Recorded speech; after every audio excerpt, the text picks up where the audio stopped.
Hello friends, welcome to EduACS your education mentor. Friend, आज के session में कुछ क्वेश्चंस को कवर करेंगे जो स्टूडेंट्स ने हमसे पूछे हैं regarding the NEET 2G counselling.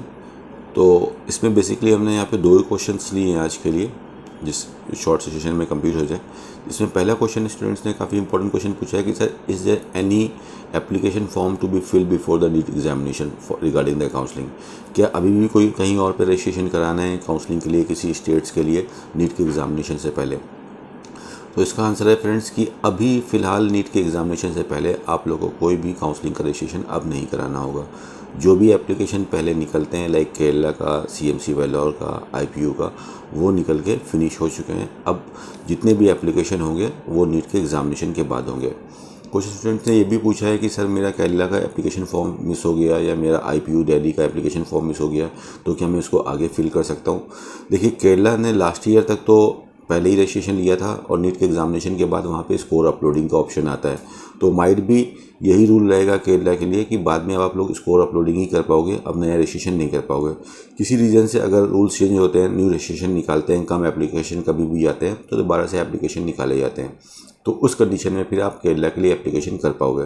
फिलहाल चांसेस ज़्यादातर नो की तरफ दिखाई दे रहे हैं। But in case of IPU, Indraprastha university Delhi की अगर हम बात करते हैं, तो लास्ट ईयर भी एग्जामिनेशन के बाद के IPU ने फिर से एक हफ्ते के लिए एप्लीकेशन फॉर्म को रिलीज़ किया था। तो IPU में you have got a decent chance कि if you have missed the IPU registration due to any reason, then you can do the registration again after your NEET examination. फिलहाल अगर यहाँ से नीट की जर्नी को देखते हैं तो वी ऑल नो दैट 12 सितंबर को हमारा एग्जामिनेशन है। तो जो अब नेक्स्ट एक्टिविटी होगी बस वो यही होगी कि आप लोग के एडमिट कार्ड आएंगे, you have to upload your admit card, और एडमिट कार्ड लेके फिर आप लोग को एग्जामिनेशन देने के लिए जाना है 12 सितंबर को। All the very best for your exams. और एग्ज़ाम के बाद फिर आप लोग का स्कोर कार्ड आएगा। मोस्ट प्रॉब्ली आप एक्सपेक्ट कर सकते हो कि आपका स्कोर कार्ड अक्टूबर के 1st to 2nd वीक तक आ सकता है, और अक्टूबर के 2nd वीक से फिर आप लोग की काउंसलिंग एक्टिविटी स्टार्ट हो जाएगी, जो कि अक्टूबर, नवंबर, दिसंबर तक बिल्कुल चलेगी। एटलीस्ट 2 से ढाई महीने की काउंसलिंग एक्टिविटी होती है, जिसमें सभी स्टूडेंट अपने स्कोर के बेसिस पे, अपनी रिक्वायरमेंट के बेसिस पे काउंसलिंग करेंगे, और काउंसलिंग के थ्रू ही आप लोग को अलॉटमेंट मिलेंगे, जिसको आप एडमिशन भी कह सकते हो। आपको एडमिशन मिलेंगे चाहे वो किसी भी कोर्स में हो डॉक्टर के regarding, whether that is MBBS, BDS, BMS, BCA और BHMS और BUMS। इन सब का जो अलॉटमेंट एक्टिविटी होगी वो काउंसलिंग के थ्रू होगी। तो ये हमारी नीट की जर्नी थी थोड़ा सा।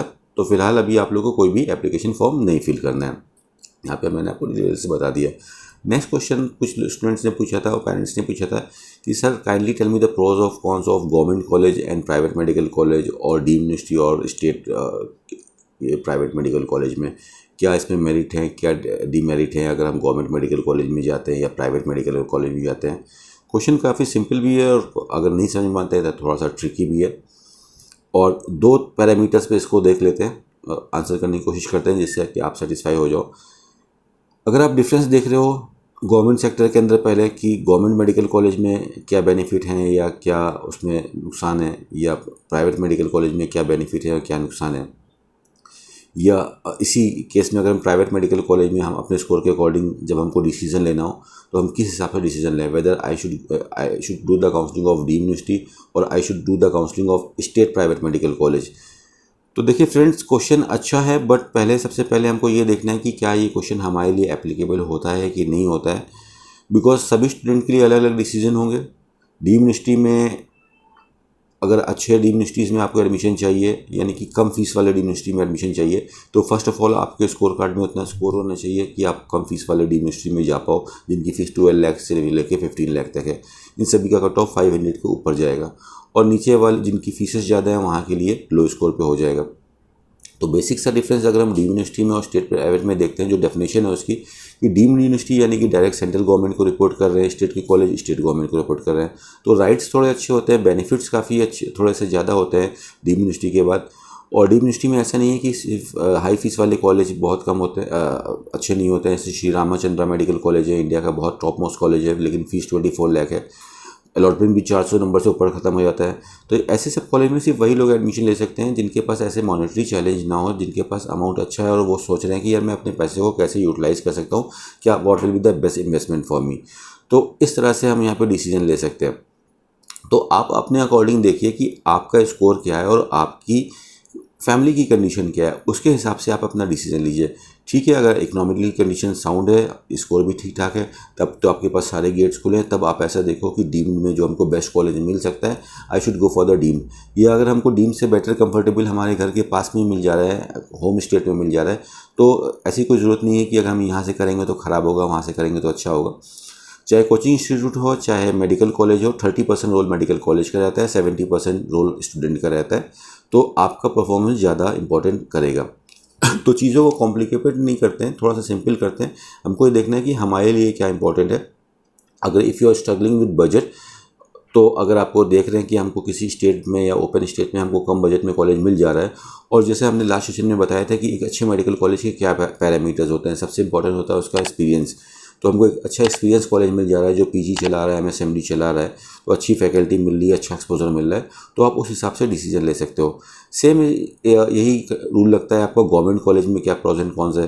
तो देखिए, अगर if you are having a very good score in your score card, आपने बहुत अच्छी मेहनत करी और बहुत अच्छा स्कोर आया, you have got something around 700, 680, 670 और 650, एंड यहाँ 650 के ऊपर आपका नंबर आया है, तो अब तो आपको पता है कि इस नंबर पे हमको इंडिया के बेस्ट मेडिकल कॉलेज मिलेंगे गवर्नमेंट के। बेस्ट का मतलब है कि काफ़ी पुराने मेडिकल कॉलेज मिलेंगे जिनके पास काफ़ी अच्छा पुराना एक्सपीरियंस है। ओल्ड इज़ गोल्ड का फॉर्मूला रहता है, जितना पुराना कॉलेज है, यानी उस कॉलेज के बाद उतना ज़्यादा एक्सपीरियंस है, उतने सालों से वो पढ़ा रहा है, तो उसके पास उतना अच्छा मैनेजमेंट है, उतनी अच्छी फैकल्टी मैनेजमेंट है, आपको अच्छी फैकल्टीज़ मिलेंगी, अच्छे लेक्चर्स मिलेंगे, हॉस्पिटल अच्छा होगा, हॉस्पिटल में अलग अलग डिपार्टमेंट होंगे, तो उसका इलाज हो रहा होगा, तो वो सारी भी फैकल्टीज़ होगी, तो ओवरऑल एक्सपोजर हमको थोड़ा सा अच्छा मिल जाता है। एक्सपीरियंस सबसे इंपॉर्टेंट चीज़ प्ले करती है। कॉलेज एक्सपीरियंस होगा तो ऑटोमेटिकली वो रिकॉग्नाइज कॉलेज होगा, परमिटेड कॉलेज नहीं होगा, तो हमको इस हिसाब से देखना है।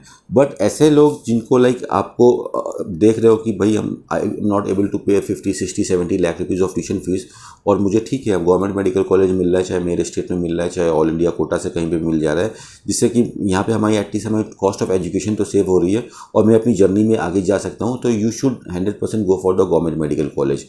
ठीक है, आपको उस कंडीशन में गवर्नमेंट मेडिकल कॉलेज ही पे ही जाना चाहिए, बिकॉज हम लोग यूजी की भी काउंसलिंग करते हैं, सेम दूसरी बच्चे की भी पीजी की भी काउंसलिंग करते हैं, स्टार्ट से लेके एंड तक जर्नी देखते हैं। तो आफ्टर 5.5 ईयर्स जब आपका एमबीबीएस कंप्लीट हो जाएगा, तो what matters for you that what you have learn from your medical college. ठीक है, यही कोचिंग में भी होता है, जितना आपने सीखा है उसी हिसाब से आपका एग्जामिनेशन होता है। तो फिर आपको नेक्स्ट लेवल पे पीजी के लिए जाना पड़ेगा। अभी नीट पीजी का एग्ज़ाम चल रहा है, होपफुली आप लोग के टाइम पे नेक्स्ट का एग्ज़ाम होगा। एग्ज़ाम के नाम बदल जाते हैं, उससे ज़्यादा हमको घबराने की ज़रूरत नहीं है। मेन क्वेश्चन तो हमारे सिलेबस से ही आने वाला है, मेन चीज़ हमारा उसके ऊपर फोकस होना चाहिए, बाहर से डिस्ट्रैक्शन में हमको नहीं डिस्ट्रैक्ट होना है। तो अगर आपने 5 साल में एक एवरेज मेडिकल कॉलेज है, लेकिन आपका आउटपुट अच्छा है, आपने अच्छे से मेहनत से पढ़ाई करी है और 5 साल के बाद आपने अपना प्रिपेयर कर रखा है कि जो भी आपने सब्जेक्ट्स पढ़े हैं उन सारे सब्जेक्ट के ऊपर आपके अच्छा कमांड है, अच्छी ग्रिप है, उसके ऊपर आपको क्वेश्चन पूछे जाते हैं तो आप इजीली उसको आंसर कर सकते हो, तो ऐसे कंडीशन में तो गवर्नमेंट और प्राइवेट मेडिकल कॉलेज का कोई भी रोल नहीं होता है।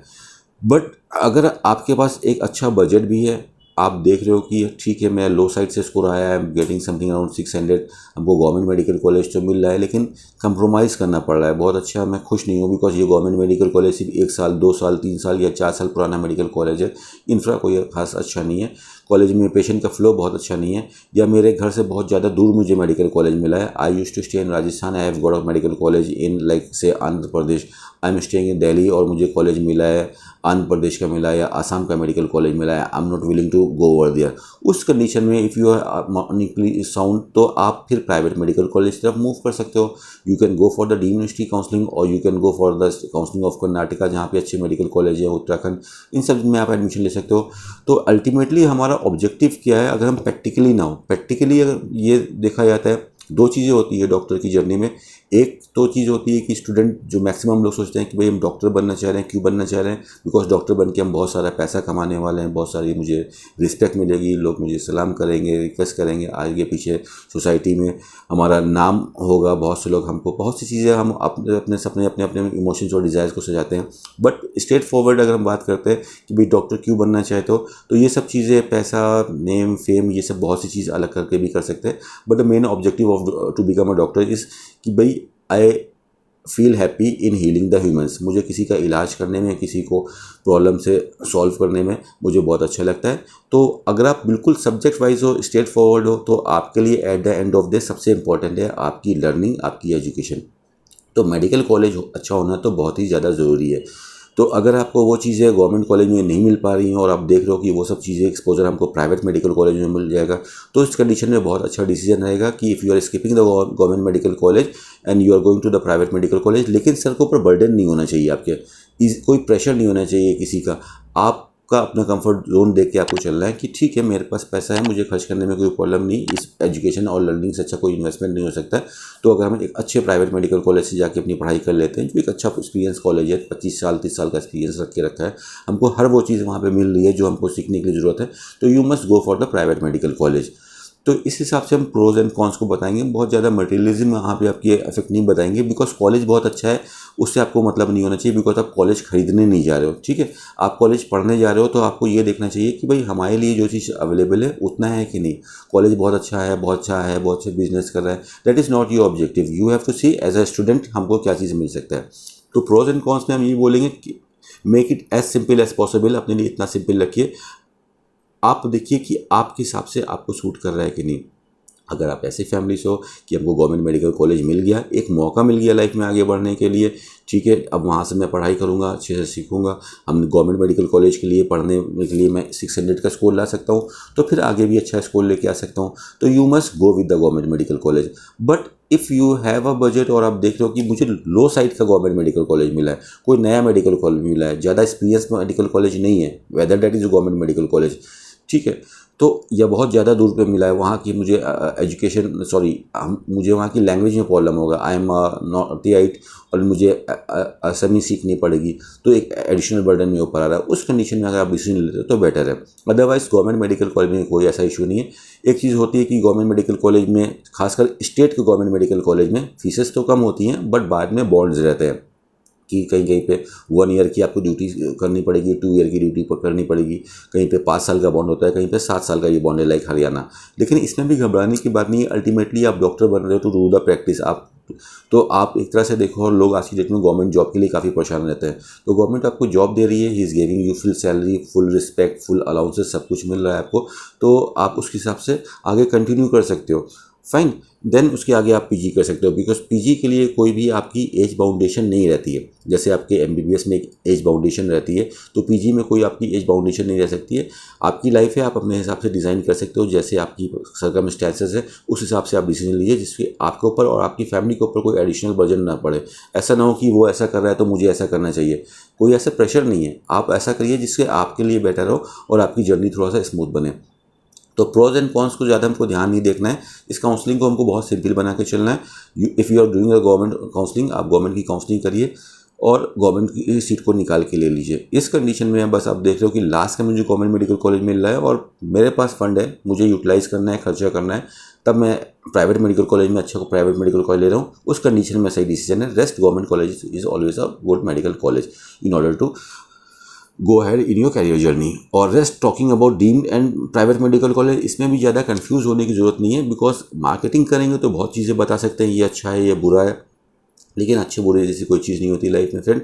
फैक्ट तो यही है, आप अपने हिसाब से देखो, अगर आपके पास बजट है, रिसोर्सेज है, तब आप उस हिसाब से देखो। एल्स हर स्टेट में अगर आप देखोगे कि एक स्टेट के पास 10 कॉलेज हैं, तो वहाँ पे ऊपर के 2-3 कॉलेज बट ऑब्वियस सी बात है बहुत अच्छे होंगे, उसके बाद एक मिडिल लेवल के कॉलेज होंगे, फिर एक लो लेवल के कॉलेज होंगे। यही ट्रेंड चलता है हर जगह पे, गवर्नमेंट का भी यही ट्रेंड होता है कि टॉप की चीज़ें आपकी जो काफ़ी पुराने कॉलेजेस हैं, आप देख रहे हो जैसे कि ऑटोनोमस बॉडीज़ हो गए, एम्स, जिपमार को हम अलग कर देते हैं, लेकिन किसी भी स्टेट में ले लेते हैं, जैसे आप हरियाणा गए, आपने देखा PGI Rohtak best medical college है। आप इधर दिल्ली में आए, आपने देखा सफदरगंज महावीर मेडिकल कॉलेज बहुत अच्छा मेडिकल कॉलेज है, मौलाना आज़ाद बहुत अच्छा मेडिकल कॉलेज है, लेडी हार्डिंग मेडिकल कॉलेज बहुत अच्छा कॉलेज है। आप यूपी में आए, आपने देखा केजीएमसी मेडिकल कॉलेज बहुत अच्छा कॉलेज है, बिकॉज सबसे पुराना कॉलेज है। कानपुर का जेएसपीएम कॉलेज बहुत अच्छा मेडिकल कॉलेज है। एसएन मेडिकल कॉलेज आगरा बहुत अच्छा मेडिकल कॉलेज है। आप बीजे मेडिकल कॉलेज आपने देखा है अहमदाबाद का, वहाँ का बहुत अच्छा मेडिकल कॉलेज है। महाराष्ट्र चले गए, महाराष्ट्र में आपने देखा जीएस सेठ मेडिकल कॉलेज बहुत अच्छा कॉलेज है। लोकमान्य तिलक मेडिकल कॉलेज बहुत अच्छा कॉलेज है। तो हर स्टेट एक बेस्ट कॉलेज भी रखता है, एक मिडिल कॉलेज भी रखता है और एक लो ग्रेड कॉलेज भी रखता है, और ये फॉर्मूला लाइफ में हर जगह एग्जिस्ट करता है। ठीक है, हर क्लास में भी एक टॉप के बच्चे होते हैं, एक मिडिल क्लास के बच्चे होते हैं, एक लो क्लास के बच्चे होते हैं, हर जगह पे ये होता है। इंडिया में हमारे जो देश के अंदर डॉक्टर्स हैं, कुछ बहुत ही अच्छे डॉक्टर्स हैं, बहुत अच्छी उनके पास नॉलेज है, कुछ एवरेज डॉक्टर्स हैं और कुछ लर्निंग डॉक्टर्स हैं। तो आप अपने हिसाब से देखो, अगर आपको कुछ नहीं मिल रहा है और आपको सिर्फ लर्निंग वाला पोजीशन मिल रहा है कि ठीक है आई have got a medical college, तो भी कोई बुरा डिसीजन नहीं है, बिकॉज आपकी लाइफ है, आप ही सुधार सकते हो या आप इसको ख़राब कर सकते हो। दूसरा बंदा आएगा, अपना ओपिनियन देगा और आगे चला जाएगा, ठीक है। ओपिनियन देने में कोई कॉस्ट नहीं लगता है। तो आज ख़राब है तो कल आप उसको बेटर कर सकते हो अपनी मेहनत से। तो it is always good to continue move forward, ठीक है। रुक के डिसीजन नहीं लेना, कोई आएगा या कंफ्यूज कर देगा और कंफ्यूजन में नहीं रह जाना है। इन केस हमारा स्कोर लो है और हमारे पास सपोज के लिए बजट भी बहुत अच्छा नहीं है, हमको रिकॉग्नाइज कॉलेज नहीं मिल पा रहा है, हमको लास्ट में परमिटेड कॉलेज भी मिल गया, तो कॉलेज उठाओ तो कॉन्फिडेंस उठाओ, नर्वसनेस में डबल माइंड में उठाओगे तो आगे की जर्नी बिल्कुल कन्फ्यूजन में जाने वाली है, ठीक है। कॉलेज मिल गया इतना बहुत है हमारे लिए, यहाँ से हम डॉक्टर की डिग्री लेके बाहर निकल लेंगे। बाकी तो मेरे ऊपर है, मुझे सीखना है यही पढ़ाई, चाहे हम इंडिया में किसी भी कॉलेज में आप जाओगे, चाहे आप एम्स से पढ़ोगे, चाहे आप जिपमार से पढ़ोगे, इंडिया के किसी भी बेस्ट मेडिकल कॉलेज से पढ़ोगे, प्राइवेट मेडिकल कॉलेज से पढ़ोगे, डीम्ड मेडिकल कॉलेज से पढ़ोगे, सिलेबस सेम है दोस्त, ठीक है। सिलेबस में कहीं पे कोई कमी नहीं है, बस पढ़ाने वाले का तरीके में और समझाने वाले के तरीके में डिफरेंस रहता है। So it is you at the end of day जिसको आप आगे आपको बढ़ाना है। तो ज़्यादा कंफ्यूज नहीं होइए इस चीज़ के ऊपर कि ज़्यादा प्रोज एंड कॉन्स नहीं देखें, डिमेरिट्स नहीं देखिए आप, मेरिट्स देखिए। पॉजिटिव देखेंगे तो पॉजिटिव आगे बढ़ते चले जाएंगे आप। सो आई थिंक कि this is the best answer for you कि अगर आप मेडिकल कॉलेज सेलेक्ट करने में इफ़ यू आर थिंकिंग कि what are pros and cons for the government college और प्राइवेट कॉलेज और डीम्ड यूनिवर्सिटीज़ और state universities, there is not so much. बहुत ज़्यादा सुनते हैं हम, अगर जितना हम सुनते हैं उसका सिर्फ 5% इम्प्लीमेंटेशन कर लें, लाइफ बदल जाएगी फ्रेंड्स। तो सिर्फ इम्प्लीमेंटेशन के ऊपर ध्यान दीजिए और आगे बढ़ते रहिए और काउंसलिंग को स्मूथ तरीके से करिए, ठीक है। अपने स्कोर के हिसाब से, अपनी फ्लेक्सिबिलिटी के हिसाब से, अपने कंफर्ट के हिसाब से, अपने बजट के हिसाब से आप काउंसलिंग करिए, ठीक है। You don't have to think what other peoples are doing, you have to think that what is best for you friends. So this is all for today. मिलते हैं नेक्स्ट सेशन में जहाँ पे नीट की counselling के बारे में आपको और अच्छी जानकारी देंगे, जिससे आपकी काउंसलिंग और स्मूथ हो और सरल हो और एक आप बेस्ट अलॉटमेंट लेके काउंसलिंग से बाहर निकल सकें friend. All the very best for your NEET examination. Thank you so much for giving your valuable time.